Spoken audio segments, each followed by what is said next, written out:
Isang maulan na Pasko dito sa Melbourne pero okay nga lang dahil na-celebrate naman nga namin dito sa bahay. Usually kasi kapag Pasko ay umaalis kami at doon na nga kami nagse-celebrate sa camping. At sa pagsalubong ng Pasko ay medyo maganda pa nga ang panahon kaya nakapag-barbecue pa nga kami dito sa backyard. At dahil lagi naman nga akong nagluluto ng karne kaya kapag ganitong may okasyon ay seafood na nga lang yung niluluto ko gaya na lang ng prawns, oysters, crayfish, kung ano pa na kaya lang sa budget namin. Sobrang natatawa pa nga ako habang nagbabarbecue dito dahil pinapatawa nga ako ni Afam dito at syempre todo kilig naman tayo day. Charot! Anyways, napakasimple lang naman yung ginawa namin dito sa mga oysters and prawns bago namin i-barbecue. Dito sa oysters ay nilagyan ko lang ng soy sauce, garlic at saka chili. At dito naman sa prawns ay 3 ingredients nga lang din yung ginamit dito ni Afam at naglagay lang siya dito ng chili oil, garlic at sili na rin dahil mahilig nga kami sa maanghang. At sa aming pagsalubong sa Pasko sa gabi ay maglilitsyon baboy nga lang kami. Isang buong baboy nga sana yung ililitsyon namin kaya lang naisip ko na 3 lang kami yung kakain kaya heto 3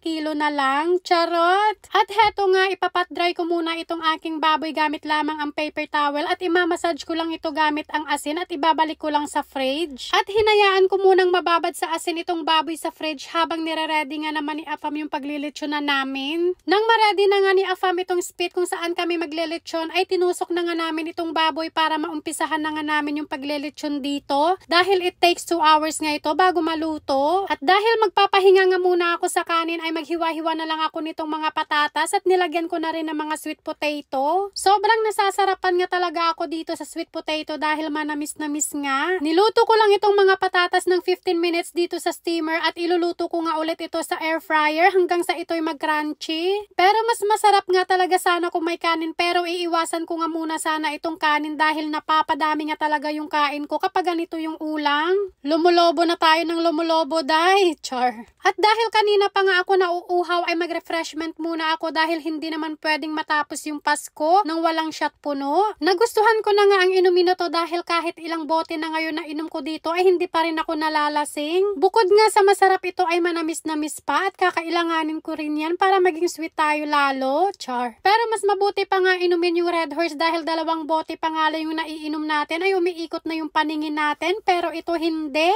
Anyways, pagkatapos nga ng 2 oras na paglilitsyon namin dito sa baboy ay sa wakas naluto na rin. At agad ko na nga rin itong pinaghiwa-hiwa dahil si Afam nga ay gagawa rin ng gravy para may sauce kami dito sa aming lechon. Char. Napaka-juicy nga nitong lechon baboy namin at sabi ko nga kay Afam ay tamang-tama nga lang yung pagkaluto namin dito. At syempre purihin ko rin siya dahil siya nga yung gumawa niyan at para igihan pa niya sa susunod. Char. Pero sa totoo lang napakasarap nga talaga nitong roast pork kapag juicy pa dahil kapag ito nga ay overcooked na ay hindi na masarap at napakakunat na neto at dry pa. Anyways, pagkatapos ko ngang i-prepare itong dinner ay pinakain ko na nga rin itong mga bata dahil sabi ko magbubukas na sila ng kanilang Christmas stockings. At kaya naman nga pagkatapos nilang mag-dinner at maligo ay agad naman nga nilang binuksan ito at tuwang-tuwa naman nga yung mga bata. Lalong-lalo na nga itong si James dahil marami naman nga siyang chocolates. Akala nga niya sa una ay sa kanya lang itong mga chocolates at buti nga lang ay na-convince ko siya na mag-share naman siya sa kuya niya. Mas mabuti na nga rin kasi na natuturuan nating mag-share yung mga anak natin at dapat mauumpisahan talaga ito sa loob ng bahay. At palagi ko nga rin yan sila tinuturuan na magpasalamat mula sa maliliit na bagay na natatanggap nila. Kaya sobrang cute nga ni James dito dahil walang hinto yung pasasalamat niya kay Santa Claus. Anyways, kinaumagahan pagsapit ng Pasko ay maagang ang pinanggigising ni Afam itong mga bata dahil magbubukas na daw ng kanilang mga regalo. Feeling ko nga mas excited pa siyang magbukas ng regalo kaysa dito sa mga bata.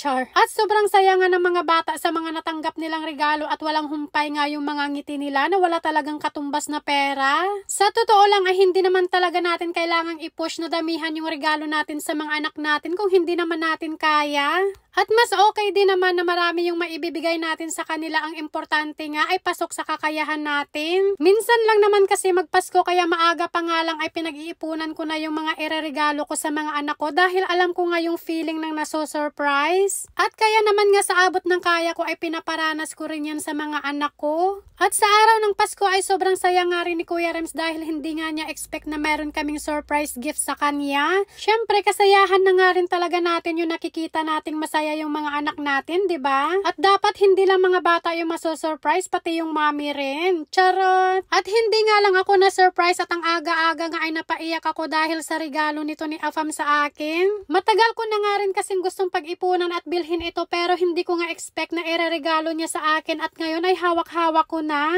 Sobrang na-touch nga ako dito dahil pinaramdam niya sa akin kung paano niya ako suportahan dito sa bagay na masaya akong ginagawa. And of course, meron nga kaming regalo din ng mga bata para sa kanya at natuwa naman siya kahit papano. Sobrang saya ko lang talaga ngayong Pasko dahil kahit papaano ay na-celebrate namin ng sabay-sabay yung Pasko sa bahay. Sa totoo lang, it doesn't matter nga kung may regalo tayo or wala. Ang importante nga ay healthy ang buong pamilya. Yan talaga ang pinakamahalaga, di ba? And of course, I hope you had a happy Christmas everyone.